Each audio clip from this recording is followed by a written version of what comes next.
We've made it to the end of another very busy week in politics. Tuesday night's Democratic primary debate kicked off with questions about impeachment. All of the presidential hopefuls said they support the impeachment inquiry. And on Thursday, President Trump's acting chief of staff added more fuel to the impeachment fire. Mick Mulvaney linked a delay in aid to Ukraine to an investigation into the 2016 election. And later, Mulvaney issued a statement walking back his comments, claiming there was absolutely no quid pro quo. Then on Friday afternoon, reporters asked President Trump about Mulvaney's new stance. Take a listen. I think he clarified it. So let's bring in our panel, Matt Gorman and Isaac Wright. Matt is a Republican strategist and vice president of Targeted Victory, and Isaac is a Democratic strategist and partner at Forward Solution Strategy Group. So Matt, let's start with you. It hasn't even been a month since the impeachment inquiry began. So what do you think so far of the White House's messaging on the inquiry and on Ukraine?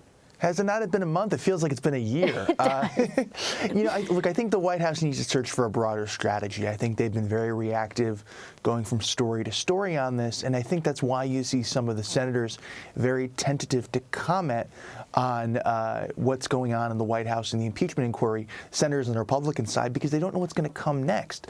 I think they need a broader strategy, not just a legal strategy. This is a political fight. President Trump isn't going to be thrown in jail if he's impeached. He'll be removed from his political office. So they need to start acting like it. They need to come up with a broader plan and can't be so reactive. Okay, I hear you. They should be on the offense, not the defense. Yeah. Isaac, do you think impeachment is an issue that Democrats on Capitol Hill want to be focusing on as we get closer to 2020? Well, they're doing their constitutional duty. I think that's what Democrats have to do. Manage their responsibility to the country and follow up on very serious allegations that look like major violations of the oath of office by our president. And I think they've got to do that first and worry about politics second. And that's exactly what they've done. Democrats are still focused on the primary kitchen table issues that our country needs addressed about health care, about the economy and jobs, about cleaning up corruption. But they are going about the business of the country and following the impeachment line in order to keep our government honest.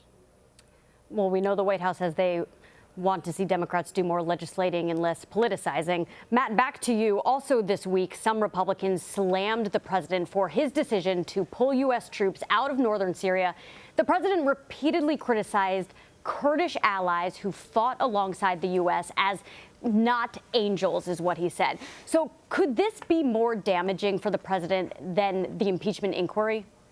Well, it seems that when you need Republicans most united throughout this impeachment inquiry, they're extremely divided now. I mean, you saw yesterday House Republicans in large numbers, including Kevin McCarthy, Steve Scalise, and Liz Cheney, voted with Democrats to disapprove of the president's actions in Syria. Mitch McConnell just released an op-ed moments ago saying the very same thing. So this is a very tough spot. And to say nothing of the fact that Mitt Romney, someone who has a lot of stature in the party, to say the least, 2012 Republican presidential nominee, gets a lot of coverage, has been beating this drum for quite a while now. He gave a speech in the well of the Senate saying there'd be blood on our hands as a nation for what we've done to the Kurds. This is a very serious issue, and it seems like it's not going to get any better. So what I'm hearing from you is that it could potentially be more damaging than the impeachment inquiry. Well, look, I think you're not going to have people voting in, whether it's Michigan or Wisconsin based on the Kurds per se, but it's one of those areas where it's bringing a lot of condemnation for Republicans and splitting the party when it doesn't have to. All right. Well, Isaac, back to you. Sticking with 2020, the fourth Democratic debate was this week. It was the first since the impeachment inquiry started. Did it move the needle for any of the candidates, do you think? I think so. There were some important takeaways from the debate. You saw Elizabeth Warren sort of taking center stage as the main focus of people's attention instead of Joe Biden. That was a major shift within the primary circuit. Pete Buttigieg and Amy Klobuchar had awesome nights. Both of them were able to draw contrast with themselves and other candidates on stage and lean into that lane that Biden has largely had to himself thus far, of the pragmatist lane. So they both had good nights. Warren had another good night by remaining unflappable and calm as she got so much scrutiny on stage. So, Matt, I think this lends itself to a question for you. Who do you think is in jeopardy of seeing their campaign end soon after their performance earlier this week and since we've learned the final third quarter fundraising numbers? Well, Castro's already said if he doesn't make the November debate, he's going to drop out. So that's somebody who I'd watch very closely, see how his numbers poll. Two other folks, I don't think they're in danger of dropping out per se, but they're certainly on a downward trajectory. Kamala Harris did not have a good night. Her attacks on Warren largely fell flat. But also Joe Biden, when we talk about the fundraising numbers, he has $8 million cash on hand. That is below some Senate candidates, including Mitch McConnell. That is not good for him. He needs to raise some money and do it quick. When you have people like Pete Buttigieg or Bernie Sanders sitting on $25 million, 3 times as much as Joe Biden, he's a former vice president, that's a big problem. So I want to end on a question that we do every week here. Who had a big week and who had a bad week? So, Isaac, let's start with you. I would say the Big Week award this week has to go to the Democratic presidential primary field as a whole. They had another great debate where they remained focused specifically on how to beat Donald Trump and why it was the right decision to break a change from this administration in the country. And their momentum is growing. The Democrats who are not self-funding, the 17 Democrats who are raising money for their race collectively outraised Donald Trump, something like 119 to 97. This is major news for their momentum. That's a great, great thing for them and a big week. For the Bad Week award this week, I'd say that has to go to Donald Trump. He bungled the Syria situation. Our country is losing its stature in the world. And in the end, we left an ally nation on the field. The Kurdish army were fighting so that our soldiers did not have to go and do that frontline danger. In fact, we lost 17 troops. They lost 10,000 in this war against ISIS.